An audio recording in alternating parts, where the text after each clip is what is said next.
성도 여러분, 안녕히 주무셨습니까? 좋은 아침입니다.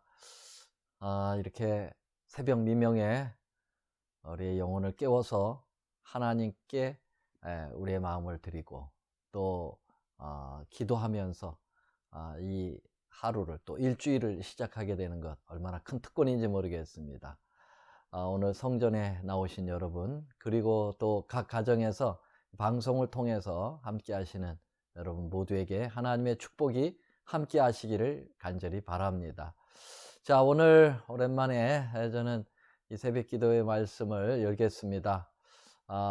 이제 오늘 드릴 말씀은 각시대 대쟁투 제18장 근대 종교 개혁자 윌리엄 밀러라고 하는 제목으로 말씀을 드리려고 합니다. 자, 먼저 하나님의 말씀 좀 읽어볼까요? 우리 가장 유명한 성경 말씀 다니엘 8장 14절입니다. 입을 모아서 함께 크게 읽겠습니다. 시작. 그가 내게 이르되 2300주야까지니 그때의 성소가 정결하게 함을 입으리라 하였느니라.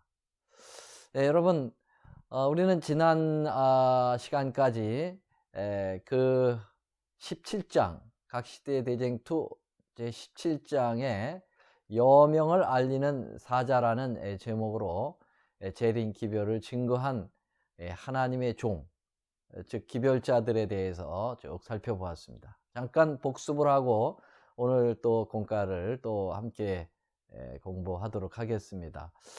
이 재림 기별은 이미 구약 시대에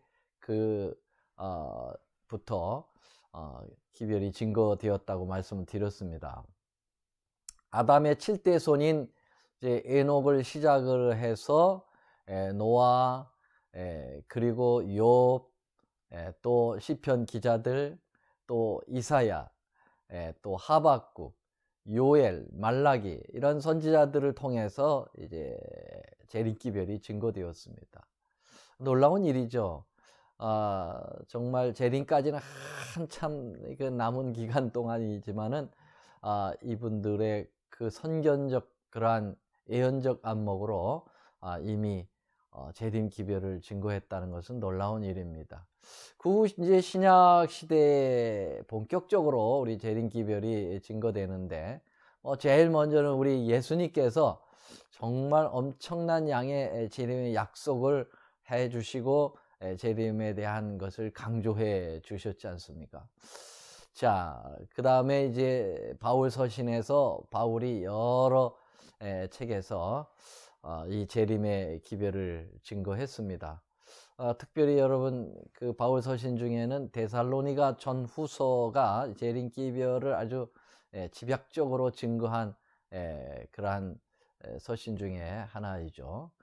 특별히 그 다음에 이제 사도 베드로도 역시 베드로 전후서를 통해서 재림 기별을 증거했는데 그 양적으로 보면 바울의 서신보다는 작지만은 그러나 그 기별의 무게는 매우 무거웠다 이렇게 볼 수가 있겠습니다. 이제 마지막으로 우리 사도 요한이 받은 이 특별히 요한계시록에서 이 각 시대의 재림 기별을 예언적으로 잘 나타내었고 드디어 성경을 마감하는 계시록 22장 20절에서 최종 재림 기별을 증거하고 성경의 대단원의 그 막을 내리는 정경 66권의 그 매듭을 짓는 모습을 우리는 보게 됩니다. 자, 그래서 여기 성경 말씀 계시록 22장 20절 성경 맨 끝이죠. 이것들을 증거하시니가 가라사대 내가 진실로 속히 오리라 하시거늘 아멘 주 예수여 오시옵소서. 이러면서 성경이 이제 맞춰지게 됩니다. 성경의 기록이 끝난 이후에도 재림 기별은 계속 되어 왔습니다. 그래서 종교 개혁자들의 이제 재림 기별들이 개혁자들의 입에서 증거되었는데요. 특별히 이제 그 종교 개혁의 가장 시초라고 할 수 있는 분들이 누군가? 왈덴스인들이죠. walden스인들을 통해서 재림기별이 증거됐다는 거예요. 그리고 종교개혁의 새벽별인 그 walden스인들의 영향을 받은 위클립, 그리고 마틴 루터, 루터가 또 종교개혁의 기치를 들었다고 하는 사실은 놀라운 일이죠. 그는 이런 표현을 했습니다. 나는 심판의 날이 앞으로 300년이 못되어서 올 것으로 확신한다. 하나님께서는 이 사악한 세상을 더 이상 오래 참지 않으실 것이며 참을 수도 없으실 것이다. 이 가증한 나라가 전복될 큰 날이 다가오고 있다. 여러분, 여기 그 루터가 앞으로 300년, 루터 당시부터 300년이 못되어서 심판이 올 거다, 그런 표현을 한 것으로 보면 말이죠, 루터가 그 조사 심판을 어느 정도 예견을 한 듯한 의미를 가지고 이 재림기별을 증거하고 있습니다. 자, 그 다음에 그의 친구 멜라니톤도 이 낡은 세상을 끝이 멀지 않았다라고 하면서 이 바울의 아주 절친한 친구였죠. 재림기별을 같이 했습니다. 그리고 이제 장로교의 창시자인 존 칼빈도 그 당시 그리스도인들에게 이렇게 재림기별을 증거했습니다. 그리스도의 오시는 날을 모든 사건들 중에서 가장 기쁜 사건으로 주저하지 말고 고대하라고 권면하고, 모든 충실한 가족들은 그날을 고대할 것이다 라고 이제 역설했고요. 그리고 우리는 우리 주님께서 당신의 나라의 영광을 완전히 나타내시는 그 큰 날이 밝아오는 것을 볼 때까지 그리스도를 사모하고 명상하기를 줄인 것처럼 해야 한다. 정말 강렬한 재림기별을 존 칼빈도 증거하고 있습니다. 그 장로교회 이제 시조인데, 이 시조인 존 칼빈은 이렇게 재림에 대한 열망이 있었는데 말이죠, 오늘날 그 후에 이 장로교회 교인들은 이게 재림에 대하여 그렇게 강조를 안 하는 것 같습니다. 자, 그 뒤를 이어서 스코틀랜드의 개혁자 존 녹스가 또 재림기별을 증거했는데요. 그 모습을 좀 볼까요? 그는 이렇게 표현했습니다. 우리 주 예수님께서는 우리와 같은 육신을 입으시고 하늘로 가지 않으셨는가? 그리고 다시 오실 것이 아닌가? 우리는 그분께서 돌아오시되 속히 돌아오실 것을 믿는다. 아주 이 개혁자 존 녹스는 굉장한 강렬한 종교 개혁자였다고 말씀드렸죠. 그가 이렇게 그의 심성이 강한 것처럼 재림기별에 대한 그의 열망도 강했다, 이렇게 볼 수가 있겠습니다. 오 주여, 복된 날이 속히 이르게 하소서. 이런 이 말은 이 사도 시대와 그리고 광야의 교회 시대와 종교 개혁자들이 한결같이 소망을 가지고 증거했던 그러한 캐치프레이즈라고 이렇게 말씀을 드릴 수가 있겠죠. 자, 여기까지가 지난 시간 동안 살펴본 증언의 말씀이었습니다. 물론 그 이후에도 재림의 징조들을 살펴보기는 했었지만 말이죠. 자, 이제 오늘서부터는 이제 18장으로 들어가서 19세기 초에 이르러서 이 재림기별이 또다시 불일 듯 북미주 대륙 전역에서 일어나서 전 세계로 이제 파급되어 나가는 아주 중요한 여명을 알리는 운명적 운동이 일어나기 시작을 하였는데요. 자, 이것을 가리켜서 뭐라고 하냐면 근대 종교 개혁이다 라고 말하죠. 그러면서 이때 일어난 운동을 운명적 운동이다, 데스티니 무브먼트다, 그러면서 이 재림 운동을 이렇게 명명했습니다. 여러분, 이 재림 운동을 주도적으로 이끌고 나간 그 미국에 괄목할 만한 인물이 있다면 그 인물은 누구일까요? 그것은 평범한 촌부였던 뉴 잉글랜드 지역의 침례교회 출신 윌리엄 밀러입니다. 여러분, 윌리엄 밀러에 대해서는 우리는 너무나도 많이 알고 있어서 대쟁2에서 설명된 것만을 중심으로 간략하게 밀러에 대해서 다시 살펴보고 넘어갑니다. 윌리엄 밀러는 아주 진실하고 정직한 농부였습니다. 밀러는 독립전쟁의 투사인 용감한 아버지와 그리고 침례교회 목사님의 딸인 어머니 사이에 16남매 중 장남으로 매사추세츠주에서 태어났습니다. 여러분, 16남매. 야, 옛날에 애기 참 많이 난 것 같아요. 그 중에 이제 장남으로 태어났습니다. 밀러는 부모들의 그 좋은 성격을 그 특성만을 다 이렇게 골라 닮아서 아버지의 애국심을 그도 이어받았고요. 또 어머니의 신앙의 경건함과 그리고 신앙의 용기가 뛰어났습니다. 독립전쟁이 끝난 지 얼마 되지 않아서 밀러 가족은 바로 버몬트 지경을 넘어서 뉴욕주에 있는 로우햄턴으로 이제 이사를 하게 됩니다.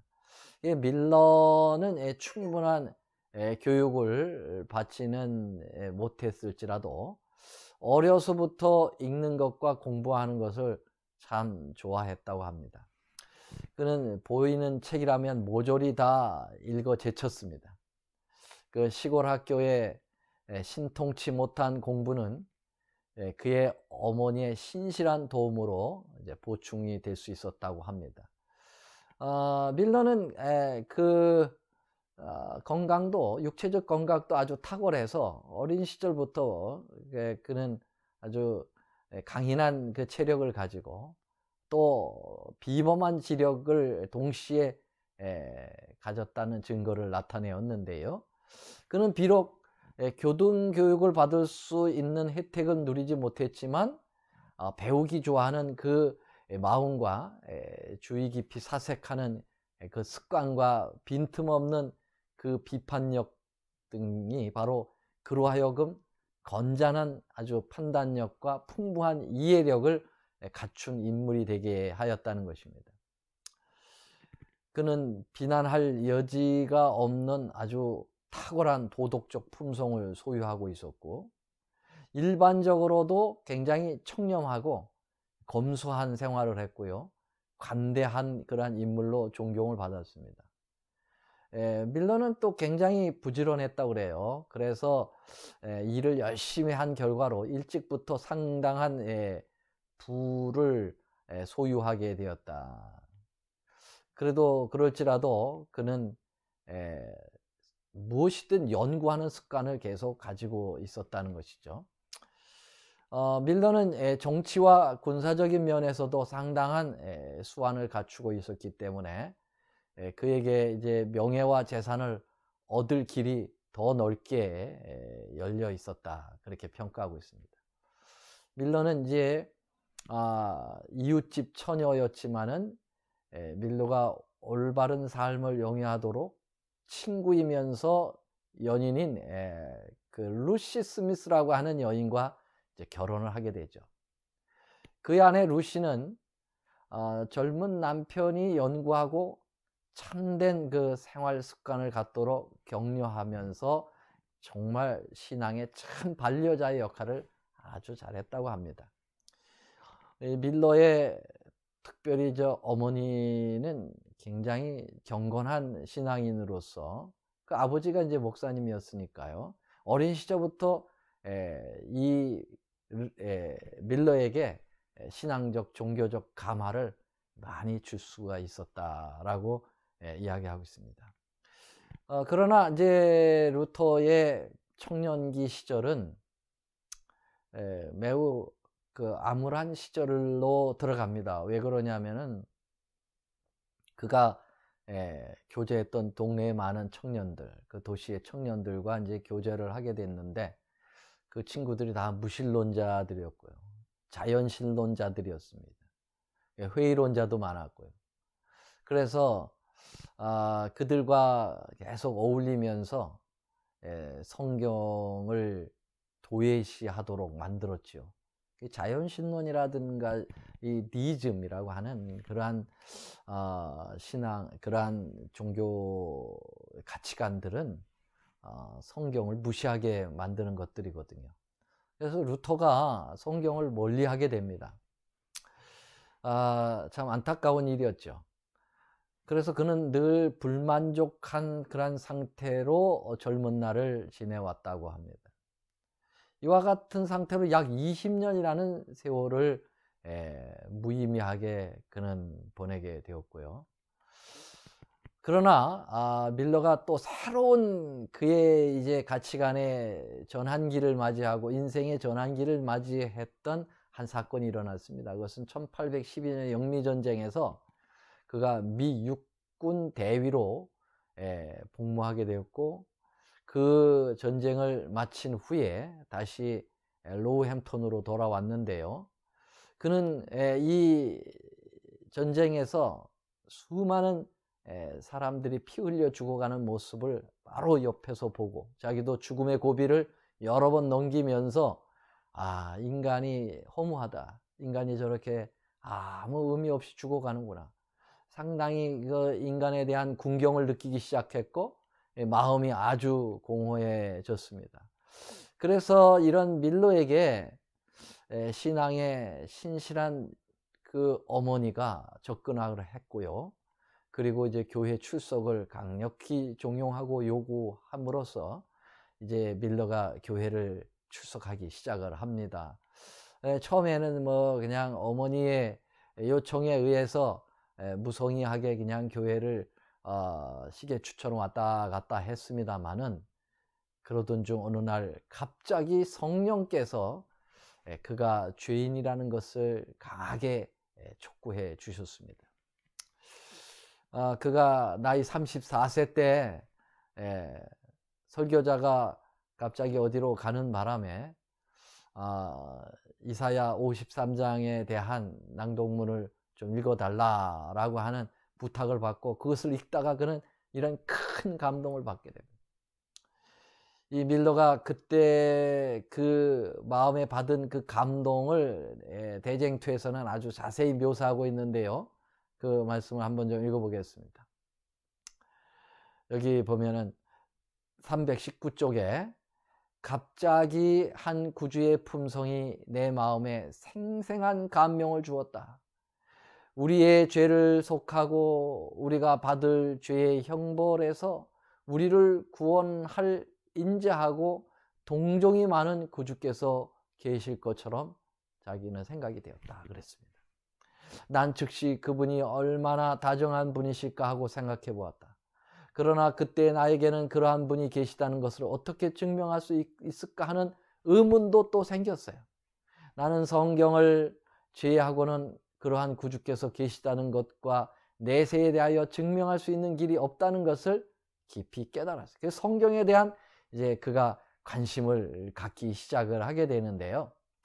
그래서 그는 이렇게 계속 이야기합니다. 나는 성경이 내게 필요한 바로 그런 구주를 보여주고 있다는 사실을 알게 되었다.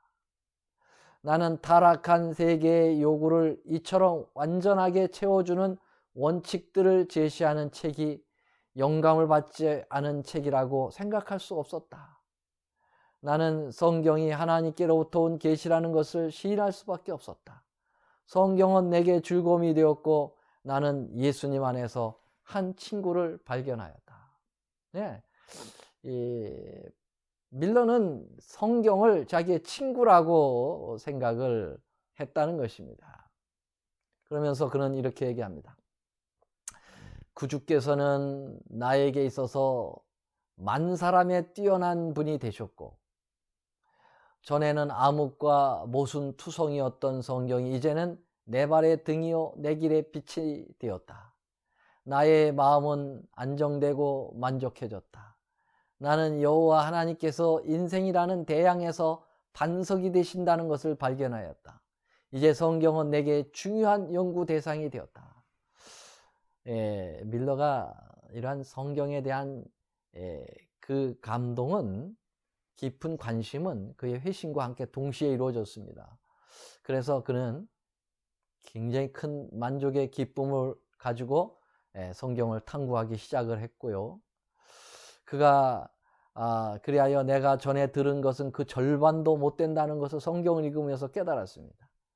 나는 어찌하여 이전에 성경의 아름다움과 영광을 알지 못하였는지 의아하게 생각하였고, 내가 어찌하여 전에 그것을 거절하였는지 이상히 여기게 되었다. 그래서 이 과거에 자기가 얼마나 잘못된 이신론에 빠지고 잘못 회의론에 빠져 있었는지에 대한 개탄이 있었지요. 그러나 이제 늦지 않았죠. 그는 계속 이렇게 이야기합니다. 나는 그것이 나의 마음의 모든 소원을 채워주고 마음의 모든 병을 고쳐주는 것을 깨닫게 되었다. 나는 모든 다른 책에 대한 흥미를 잃어버리고 오직 하나님께로부터 지혜를 얻고자 마음을 쏟았다. 그렇게 이야기하면서 그가 이제 정말 성경 연구에 몰입을 하게 되는 그런 모습을 보게 됩니다. 밀러는 신학자가 아닙니다. 그리고 농부였고요. 나이도 이제 중년으로 들어서고 있었습니다. 그런 그가 성경을 어떻게 연구했을까 궁금하죠. 그가 재림운동을 일으킬 수 있는 그 역량은 바로 이 성경 연구에서 왔던 거거든요. 그가 이제 성경을 연구한 방법에 대해서 그 화이트는 이렇게 증언의 말씀에서 정확하게 묘사를 하고 있는데요. 그때 당시를 이렇게 이야기합니다. 320쪽 대쟁투. 그는 모든 선입견을 버리고자 힘쓰는 한편 성경 주석들을 참고하지 않고 관주와 성경 사전만을 이용해서 성경의 구절과 구절을 비교함으로 연구하였다. 그는 그 연구를 극히 규칙적으로 조직적으로 하였다. 그리하여 그는 창세기에서부터 시작해서 성경 구절 한 절 한 절을 읽어가면서 그 의미가 분명히 이해되기 전에는 앞으로 나가지 않았다. 야, 놀랍죠. 정말 주석 같은 건 참고도 하지 않았다 그랬어요. 그냥 성구사전하고 성경 본문만 가지고 이해가 될 때까지 그 절에 매달렸고 이해가 다 되어야 그 다음 절. 그래서 그는 이렇게 얘기합니다. 그는 별로 모순이나 의문이 없이 이해할 수 있고 거기 관련되는 다른 성경 구절을 비교하여 자기의 견해와 일치되는 때에는 다음 성경 구절로 넘어갔지만 많이 불명하지 못한 점을 발견할 때는 언제든지 그 문제에 관한 다른 성경 구절 대하여 대조하면서 연구했다. 그렇게 함으로써 어렵게 보였던 것들이 이제 하나씩 풀어져 가고요. 그는 이해하기 어려운 구절을 만나면 다른 성경 구절에서 그 해석을 찾아 발견하게 되었고, 그가 하나님의 깨우쳐 주심을 인하여 열렬히 기도하면서 연구할 때 이전에 이해할 수 없었을 만큼 어둡게 보이던 것들이 분명해졌다. 그때 그는 주의 말씀을 여러모로 우둔한 자에게 비추어 깨닫게 하나이다 한 시편 119편 130절에 그 말씀을 이제 깨닫게 되었다는 것이죠. 자, 여러분 이제 말씀을 마치면서 이 밀러의 성경 연구에서 가장 흥미를 느끼고 감명을 받은 것은 결국 이제 다니엘서와 계시록에 대한 연구였거든요. 밀러의 이제 성경 연구의 결론은 예수님의 재림으로 이제 귀결이 되어지게 되고요. 그것은 다니엘 8장 14절. 오늘 본문을 읽었지요. 2300주야까지니 성소가 정결함을 입으리라.